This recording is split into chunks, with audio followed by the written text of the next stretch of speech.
Hello, I'm back. It's Nugsy and Cheapass-tro, and I've been throwing some money about the place like there's no tomorrow. Spoiler alert, there is no tomorrow, never comes. So if you've got some money, throw it at some telescopes like I have. We're going to play show and tell. I'm going to go through everything I've got, and everything I have got has been an absolute steal, a bargain. So stay tuned and let's go through not only the gear, but what I plan to do with this in the future.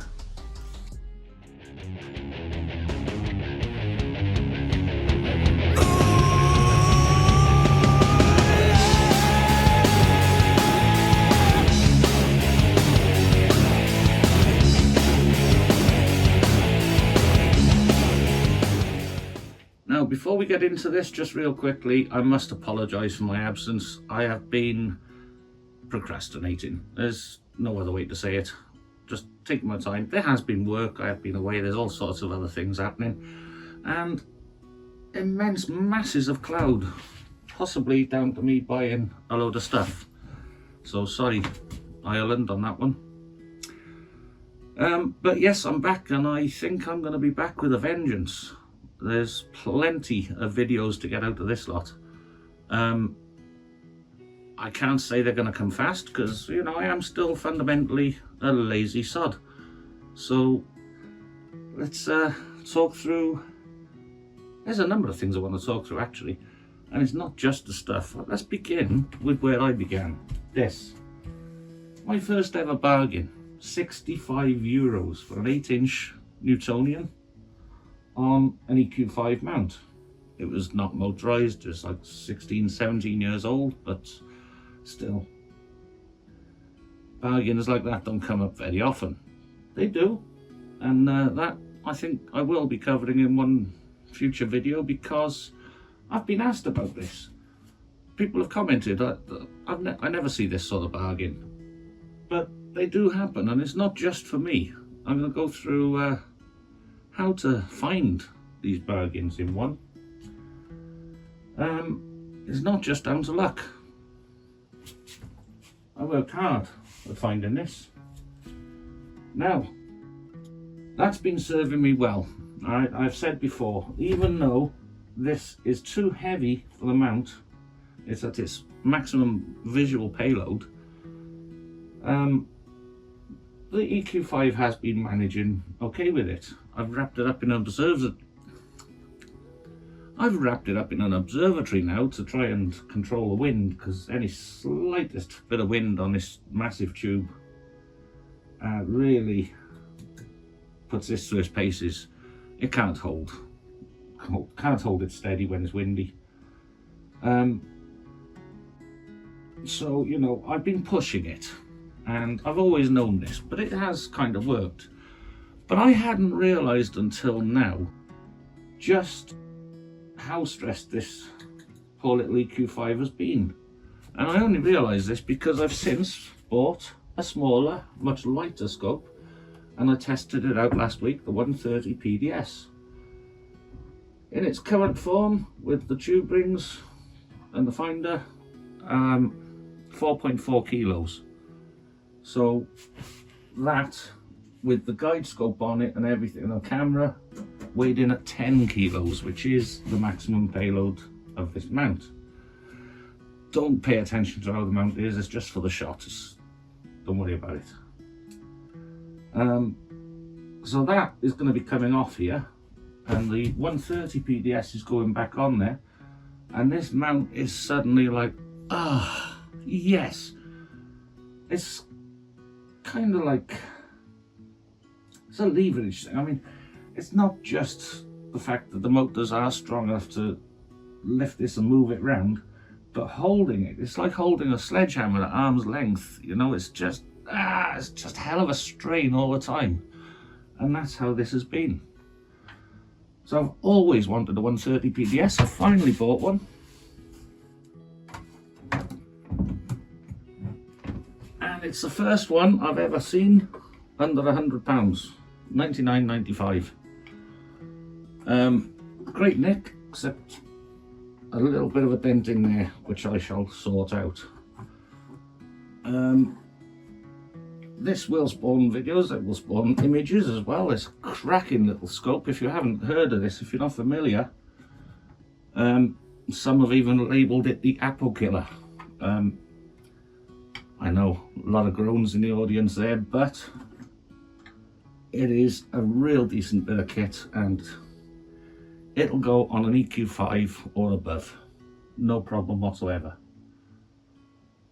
Still f5 is 650mm focal length, so that opens up a whole heap of new targets for me. I'm looking forward to it. I've yet to put the guide scope on and get that up and running, working with it. And I intend to do some testing with it tonight, because it's actually clear out there, and I promised myself, because all this was out, I'd get this video done first. Because, you know, I had this set up weeks ago to do this video. Never got round to it.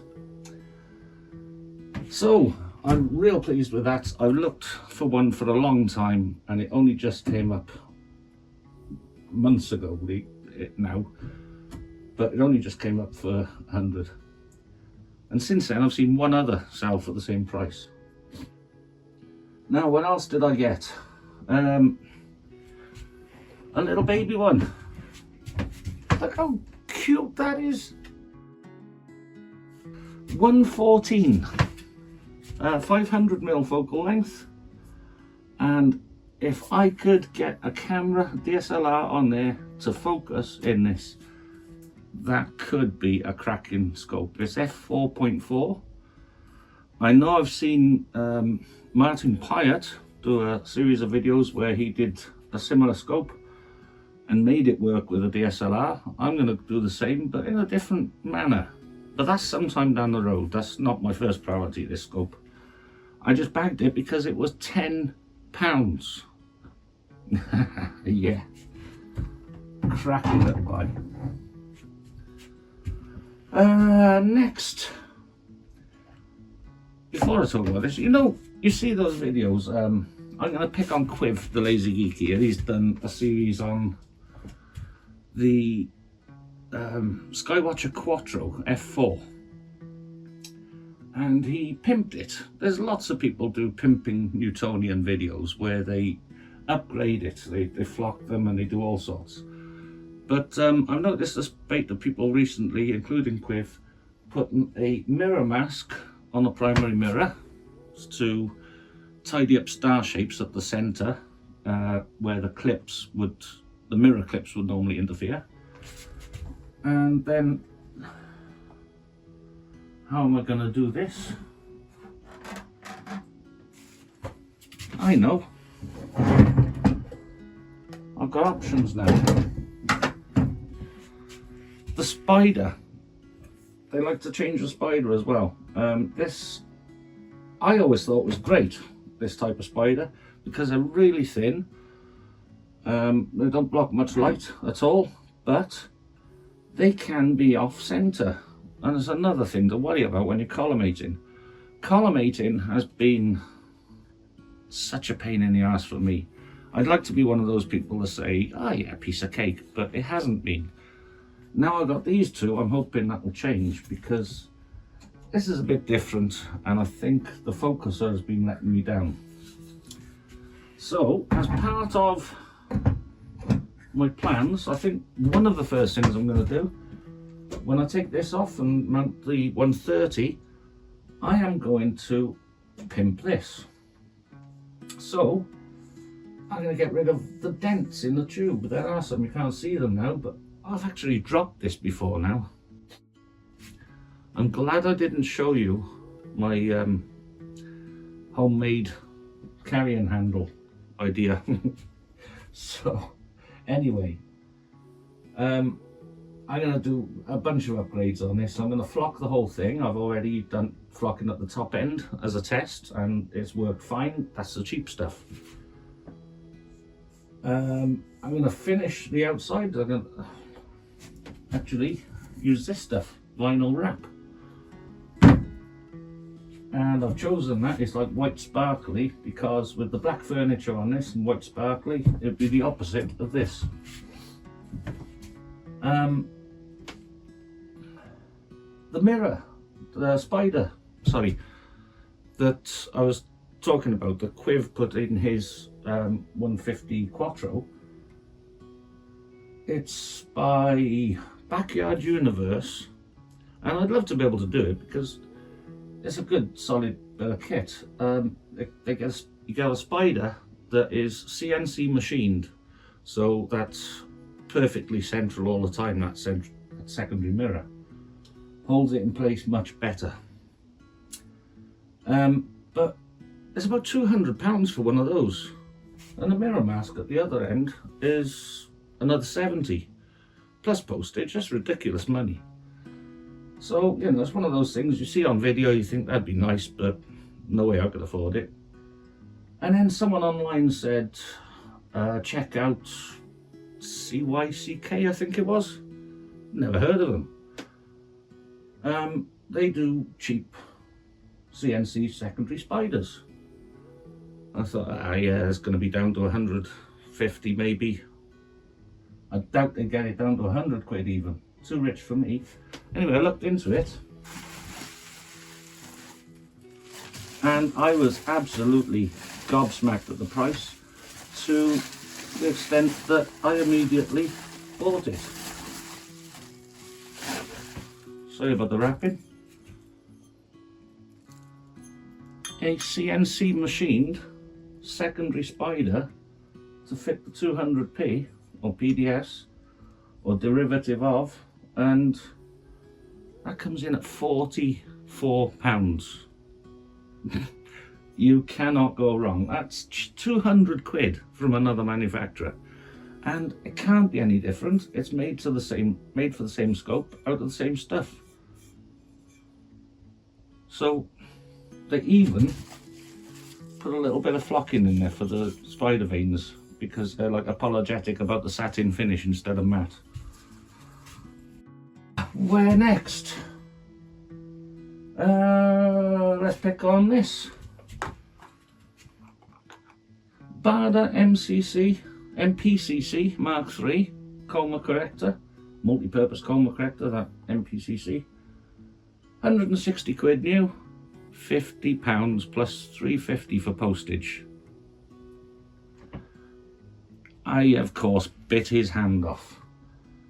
I've never seen them under 100, so to find that was a real treasure find, as was this. I've long thought I wanted one of these, dual speed focuser, dual speed Crayford focuser that Skywatcher started putting onto newer and better scopes. This focuser is so basic. You've seen it in other videos of mine probably, if you got past the intro. And I had it rigged up with a motor as well to motorize and automate it, but it's so bad it just would never come back to where it's supposed to be. An autofocus routine would leave me wildly out of focus. I suspect it's causing me other issues as well. So yeah, focuser, basic focusers can be pretty good. I mean, for visual, this is actually pretty good. It feels nice and it's cheap as chips, but for astrophotography you want something a bit better. And this came up for £60. Buy it now on eBay. So of course I bought it now. I'm sorry, you can probably see my breath, but this thing is just misting over here. It's a cold, clear night. So, a 2-inch dual speed focuser for 60 quid. And when I got it, I was surprised to find that it's not the one I thought it was. And it's actually, you can see from this little rack or pinion here, that it's not a normal bog standard Crayford focuser. It has this as well, so it can hold more weight stably, i.e. cameras, filter wheels, all the rest of it. So it's made for the job, and it feels sublime, no less, in comparison with that. I've yet to try it, yet to mount it. I think I've got to drill new holes for it. But that is going there on this Newtonian. The disadvantage is it's quite heavy. It's nearly a kilo on its own, whereas that's going to be half that weight. So with that focuser then I will again be able to mount the motorized focusing thing, and I'll show you that in a minute actually, because that comes with something else. Other bargains. Oh, that's the MPC coma corrector on the camera. This is a Tamron, I forget now the numbers, 17 to 50mm, but it's an f2.8 lens instead of the kit lens I've been using, f3.5. So that should afford me better like Milky Way wide field shots. Now, so yes, I've been through it now. Pimp my Newtonian. Probably a few videos in that because there's quite a lot I'll be doing to it. I'm going to be imaging with that. That's for future use. That's for occasional use. And on to my next and last one. Another thing I've bought myself. A 3D printer. About time too. I've had people in comments before now saying about the virtues of 3D printers, and I've thought, yes, brilliant, I'd love to do it. But thought only in terms of like downloading models from Thingiverse and printing them out for myself, which I've done. So I've got a plastic version of the CNC Spider for the 130. I'm going to try that out because that will definitely be central. I wouldn't want to try plastic on the 200, but the smaller scopes, yeah, no problem. Andy of Astro has one, probably in both of his 130 PDSs. I have a mirror mask ready to go on the back of that, and one for the 200, just printed up from Thingiverse. But the beauty of the 3D printer in my mind is that you can make things that people haven't got on Thingiverse. Now, let me just show you. This is my old NEMA 17 bracket that the NEMA 17 motor was fitted onto. It bolted on there, and all those holes are just to lighten it because it's a steel bracket. I cut as much of it as I could away, got rid of some weight, and I didn't fancy putting it back on this when it is looking spanking. I'm hoping it's going to look spanking. So I thought I can 3D print one now. Simple enough. It's just this sort of affair with the mounting holes for the motor. And then I started thinking about it a little further, because I've always had a problem with this being motorized, and I shall show you by putting the motor with a belt up against this. That's basically how it was there, right? I hope you can see that. So that's the arrangement I had. But once that's bolted down, you got no manual focus anymore. And there are times I want manual focus. If I'm doing some visual, like collimating, star testing, things like that, I want to be here and able to focus between like eyepieces and planetary camera and things like that. So this restricts it because you'd be pulling against the motor, and when you do turn these, they produce electricity. You don't want to be sending electricity back down the wires. So what I wanted was one of these that I can just slacken off. And I thought long and hard about it, and this is Mark 5 of my design. A laterally adjustable NEMA 17 bracket. This is curved to fit on the scope, and it can be slackened off, and thereby you can just unhook that and have full control manually of your focuser. And then just a thumb screw then to do this back up. It'll wind it back up and tension it back, and I've got autofocus again. Previously you had to undo the 4 bolts on the front and remove the motor to free up manual focus, but that's basically the workings of it. A couple of rails on a little bracket thing, and I think that is brilliant just to be able to do it. What a tool! 3D printer, everyone, get yourselves one. That was designed pretty easily in CAD application on the web. It's an easy to use program where you just put shapes down, cut shapes out of it, and create what the hell you like. It's easier than Lego. Yeah, you probably get the first one wrong, but a few prints down the line and that now is just bang on, ready to go and fully adjustable. So that's the sort of thing I wanted a 3D printer for. The freedom to come up with stuff that you can't buy in the shops, and that's pence worth of plastic.